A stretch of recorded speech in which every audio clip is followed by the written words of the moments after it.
showtime! Okay. I'm in Copacabana. The sun is not shining as bright as it could be today, but we're shining. We're showing that melanin. I'm here with my brother Eric. Nice to meet you again, brother. Nice to meet you. Me and Eric has been talking a little bit about getting a visa here, residency. He's been here for quite a while, and he wants to share some of the things that he's been doing here positively in Rio de Janeiro and Brazil in total. So tell us a little bit about yourself, Eric. Where are you from? Okay, originally I'm from Connecticut. 3 years ago, I finally made that journey to come to Brazil. One of my biggest dreams was to go to Africa.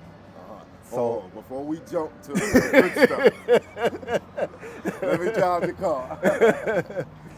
You're from Connecticut. From Connecticut. You grew up in Connecticut. What did you do in Connecticut? So you sound like you're retired now. What did you do? Okay, I was a correction officer for 24 years. So I worked in the Department of Corrections. And which facility? Connecticut is in Hartford, Connecticut. Hartford, Connecticut. He was a correctional officer. What led you to that line of work, and how was it? How many years? You know, what does that do something to you, working in that environment? Would you say? Yes, it did. To be honest with you, it was after high school. Okay. After high school, I was supposed to go to the police academy and the corrections academy. Both of them opened up. The application process went in the same time, but corrections sent me first. Okay. So I made a decision to go that Get route. that money. I went that route because the opportunity was right there. Bird in the hand. And then I was only 19. I was fresh out of high school, going into a grown man's environment. How was that? It was very challenging because I'm only 19, dealing with grown men. Yeah. Not only the physical, but the mental. But the mental. Yeah. Murderers, gang members, mental health individuals, you name it, was there. No. But the challenges was there every day, but at the same time, the respect, if you give the respect to a grown man, doesn't matter what age you are, as a correction officer, they will respect you. Right. Everything was about the respect. Right. I am not there to judge them. Right. Just to do my job, and they, in return, will respect you because you treat them like a man. Right. So that was the key. And how many years did you work there before you retired? 24 years. That was half your life up to that point that you worked from 19 for 24 years. Yes, a lot of people said, wow, how could you have done it? Because I had a plan. My plan was not to work for the rest of my life. My plan was to travel, see the world, but at the same time be financially supportive of myself. And what inspired you to travel? First time during my vacation in corrections, we have our vacation 3 times a year. So first time I traveled was to Dominican Republic. That was my first time out of the country. And like around what year was this? This was back in, I would say, 15 years ago. So it was like 19, 15 years ago, 10 years ago. 2005? Yeah, it was early. Gotta wait, brother. Gotta come back, 5 minutes, please. I got it bad enough, I'm gonna have to cut that in. So, you went to Dominican Republic your first trip. First trip. How did it feel? And what did you experience? In Dominican Republic, it was like, for me, it was like I spent 2 weeks in DR in Puerto Plata. It was beautiful paradise. My parents are Jamaican. So I've been going to Jamaica all the time, back and forth, because my parents are from Jamaica. Right. So I know about the Caribbean island. I've been to a couple other islands, Barbados, Bermuda. Compared to DR, there was nothing like DR. It's very different. The environment, the culture, the women, everybody was very, for me, I've been to Puerto Rico also. I got friends in Puerto Rico, San Juan. But DR, very different. The water is really nice too. Oh, I compare the water to a little bit like Jamaica, Caribbean. Bahamas, yes. Nice. I fell in love with Dominican Republic. Went back. I told a lot of my friends, you gotta visit DR. Right. Gotta visit DR because it's just a place where it's just very different. Right. And I ended up, after my retirement, so funny, I said, you know what? I can see myself doing something in Dominican Republic. Right. And I ended up going back and staying there for 7 years. Where did you live in Dominican Republic for 7 years? Puerto Plata. Puerto Plata. Yes. And why did you? Most people visit when they visit. They're either in Santo Domingo or Puerto Plata. Sosua. Yeah. In the Sosua area, right. Right. But That's Sosua is part of Puerto Plata. It's part, but it's not in. Right. It's Not it's like necessarily in. It's like half 20 an hour, minutes. 20 minutes, half an hour away. All right. Yes, yes. But my friend took me to Puerto Plata. I have a friend there, a tourist guide. Okay. So he took me to Puerto Plata. He's like, I got a perfect place I think you will like. Because I told him I want to go somewhere quiet, low key. So he took me to Puerto Plata.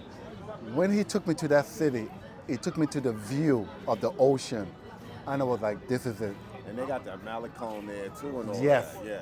They have a strip just like here. Yeah. And it's beautiful, ocean, right on the ocean. Yep. And I fell in love with that place. And that's where I settled. 7 years. 7 years, because I had a business there. Oh, what kind of business? I had a did you have? boutique. I had a boutique Boutique. for women because yeah. it was in a tourist area. Yeah. So I opened up a boutique for women, and I had most of my merchandise shipped in from the U.S.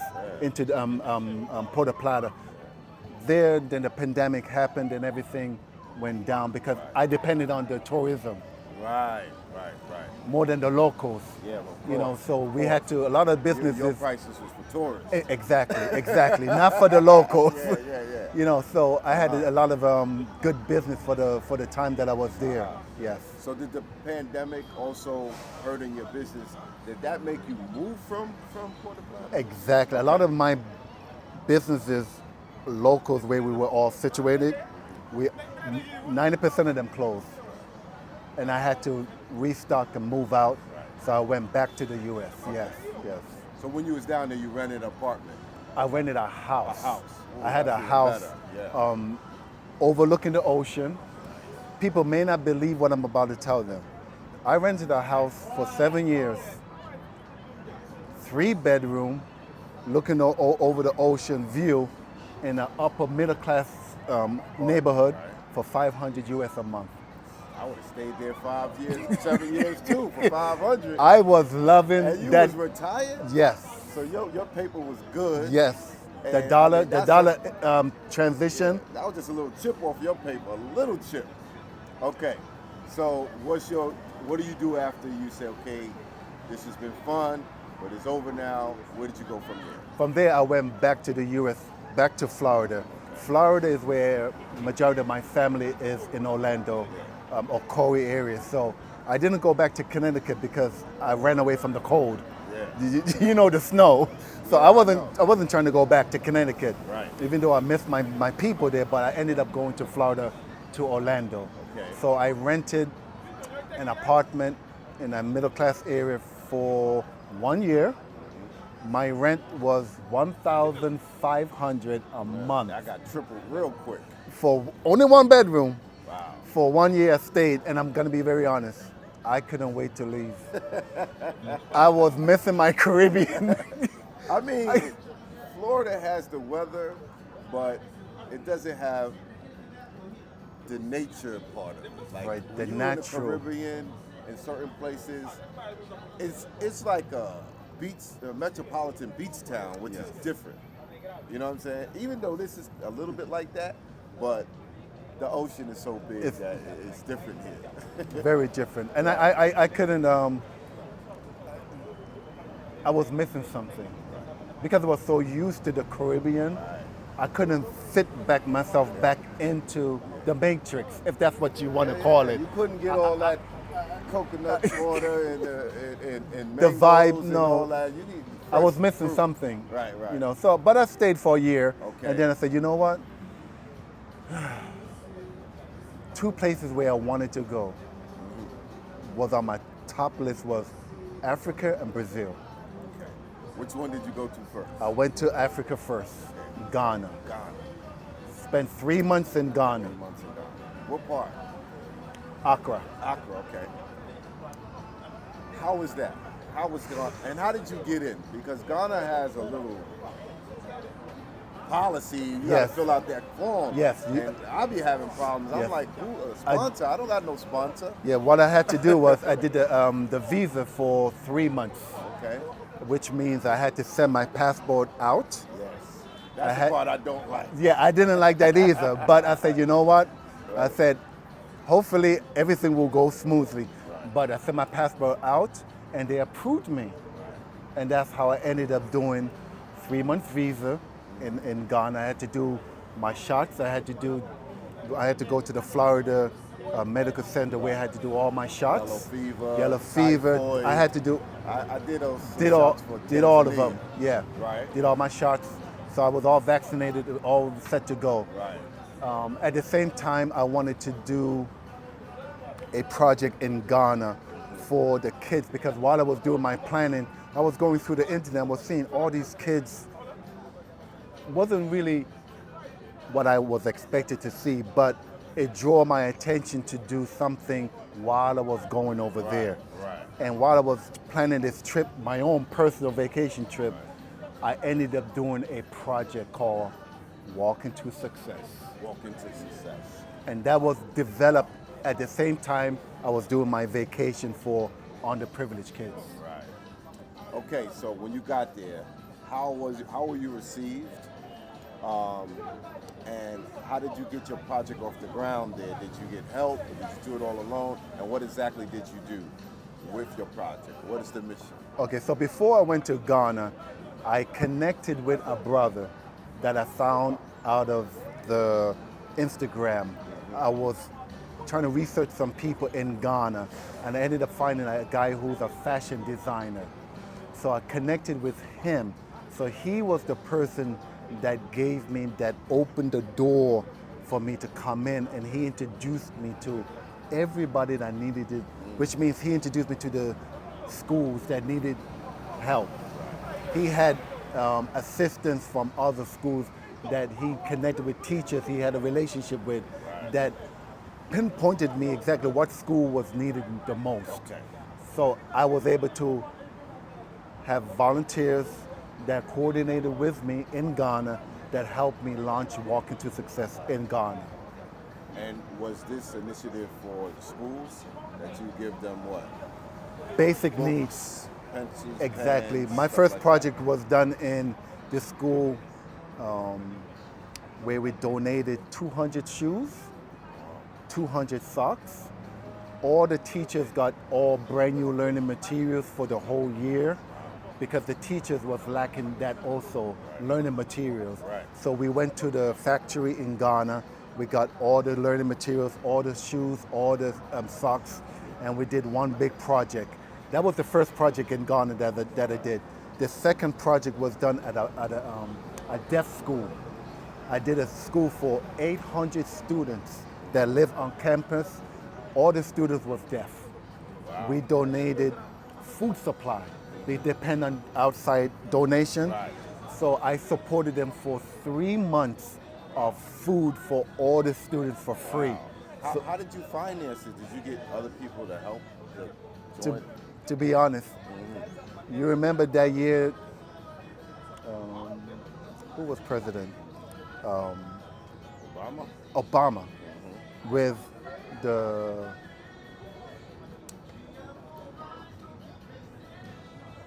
our month, the refund that we got. Oh yeah, that refund from the government. From the government. Yeah. I can't remember the term, but we was getting the 1,400, 1,300 Yeah. that we was getting from the government system because of the pandemic. Right. I used that fund, all of it, to fund my project in Ghana. That was the money that was used. That's honorable. You know, so people was asked, how do you get to do all of this? Did you use your own money? No, that was the money that I A used. lot of times, if you're going to start a project, you're going to start with your own money. Like Yes, that. Yeah. and from then, the need got a little greater, and I did do some of my projects using my own funds, and then I started to get people who started to sponsor me over the period of time. People started to follow me on my Instagram, on my website, so I started to get funding from that. And your website is WalkingToSuccess.org, O-R-G. Yeah. organization. Okay, so after Ghana, that was from what time to what time? Was this in 2020? 2020, that's when I launched it in May of 2020 when I was in 2020. Ghana. So I came back to the US after doing that project. I came back to Florida, and then I was like, okay, I don't want to stay too much here. Right. I wanted to go to Brazil. Right. But Brazil for me was very hard to decide because a lot of my friends and family was like, you know about Brazil? You never been there, it's dangerous. They was okay with Ghana, but they was worried about Brazil. They was worried about Brazil. How can you go to Okay. Brazil by yourself? You don't know nobody, which was true. I didn't know anybody in Brazil. That's how things are done. But I said, you know what? I'm like, okay, let me search Brazil, Copacabana, Right. Airbnb. Right. Let me try to find the safest spots. Right. And I did an Airbnb, booked it, did everything Right. for only 30 days. That Okay. was my plan. Okay. 30 days, I do in and out, Test the water. test the waters. And I've been here for 3 years. I haven't Yeah. been back. That's amazing that it has that effect on some people. And I feel like you could feel at home here, you could blend in here. Whatever You know? people say about Brazil, and I will be a witness myself, don't listen to what people tell you. Travel, see it for your eyes, because the Western world will put things in our mind that is not true. And coming here, and since I've been in Brazil, I have done 5 projects for the kids here. I have done 5. In the favelas, I have done them. I did a 200 homeless, right in Copacabana, we fed 200 homeless, food, sandals. That was a project I did in the summertime. So there's projects that I did here, but people have to understand when you come to Brazil, have an open mind. Don't have a closed mind thinking it's the most dangerous place to be in, because it's not. It's a major city. It's a major They city. got its areas, like most major cities, with people with a lot of money, Yes, and they got its ghettos. yes. And that's, to me, the simplest way to explain it. You got high-end, everything, expensive, and you got ghettos. It's just no different than the U.S. I know. You have the ghettos in you the got U.S. Midtown Manhattan, and you got the Harlem and the Bronx at one point was, Right. that's the way it You have is, the man. good and the bad. So I'm Yeah. not going to come to Brazil and say, oh, Brazil is bad and Right. be careful to come to Brazil. Right. Just use your common sense. That's it. One thing, they don't have beaches. Chicago, they ain't got, all of that with a beach right here. But definitely I will say to anybody who's going to come to Brazil, it's definitely be a place to come travel, see it for yourself. Right. Come see it for yourself. But you would definitely have a different perspective like I have. Right. Next question. You've been here for 3 years. 3 years. How have you been able to stay for 3 years? Did you have to leave and come back? How did you figure out the visa? I have never left and had to come back. I've stayed here. And the process that I used was, those who want to stay here past your 30 days, you can stay here for another 30 days. Then you have to renew it again. So the process that I used was after my 90 days, which would make me expired my visa, I started the process of residency. Residency. So I got a lawyer So you can stay as long as you start the process. Exactly. Okay, You I don't just need to wanna be leave. clear. Wow. Because, and Okay. even if you do leave, your name is in the system. So when you do come back, the police and federal will see that your name is in the system. Okay. They won't say, well, you already been here and you expired, you have to need to go back. They will see your name in the system. So good they will information. let you in the country. Good They won't information. deny you. Okay. So how's that process going? So the process for me, I went through the process where there's different kind of process to be visa student. Okay. You can Right. be here for business, open a business, Right. or for marriage, or if you have a child here, you can I might go the residency. child route. I'm just telling y'all, that sounds like the easiest route. A lot of the daddies here don't really, they don't show up anyway. I'm just kidding.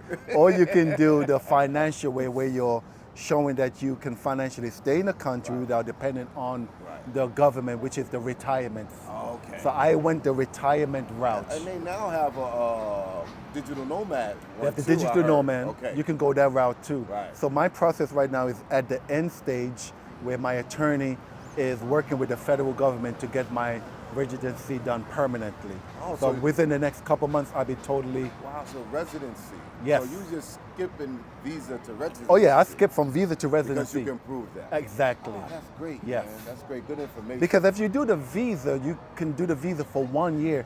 Then you have to renew for another year.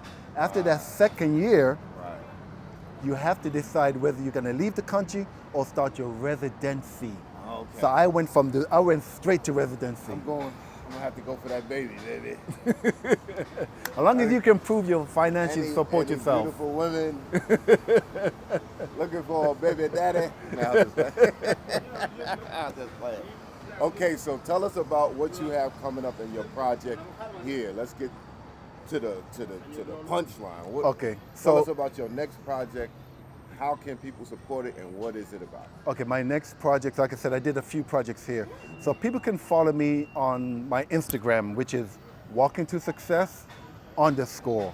So it's just one word, walking to success _. Okay. That is my Instagram. My website is walkingtosuccess.org, O-R-G. So my next project is coming up December 23rd. I decided, I've been here for 3 years and I never did a Christmas project. And I decided, you know what? I want to do a project in a community that is underdeveloped, that need help. So I coordinated with a friend of mine here where it's 45 minutes from here, where we're gonna go to this community where we're gonna feed 500 families.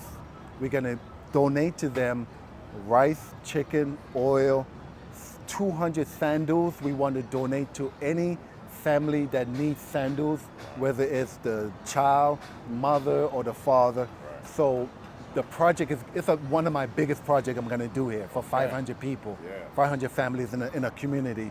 So we are in the first stage of organizing everything right now. So if anybody want to follow me, anybody want to get more information, they can follow me on my Instagram, and I can, touch bases with everybody through my I'll Instagram. Put some contact in the description so people will be able to contact you. So besides being here and enjoying the beauty of Brazil, I also want to give back to the community in any way that I can give back to the community, because there's a big need in Brazil. There's a big need here, humanitarian need for families and kids. So my project is based on giving to the kids and helping the kids. Right, understand. Understand. Anything else you want to say in leaving? For maybe people looking to come here or looking to help or just wondering, a 3-year insight is something, to share. I can say for people that want to come here, whether it's to come here to do work or come here to study for visa, for students, or come here just for pleasure, have this mentality that the Brazilian people here are one of the most warm, friendly people I have been around. I have never had any problems being here. I haven't had one issue, whether you want to go to the beach, you want to go to the clubs, whatever want to entertain yourself here. Brazil is big. I have traveled Salvador. I don't know if you've been to Salvador. Yeah. One of the most beautiful African places, Afro-Brazilian, to get that culture. Salvador is one of the most beautiful places I've been. I spent a lot of time over there educating myself with the Brazilian Africans over there. But on a whole, Brazil is one of the safe place, number one, safe. I will put that out. It has its areas, but in general, it is very safe to be here. The food, amazing. The women, you can connect with women here, very friendly women, and you can connect on any kind of level here. I don't need to tell anyone here, when they come here, they will see for themselves. They will be able to experience that for themselves. The culture, I am more about the culture, learning the Brazil Still trying to learn the Portuguese, Yeah. having difficulty, but Are you in school or are you working online? I or did just- go to school for 2 months. Didn't do good. It's But difficult it at is school. difficult because learning the language, the grammar, it takes time. But I'm not giving up.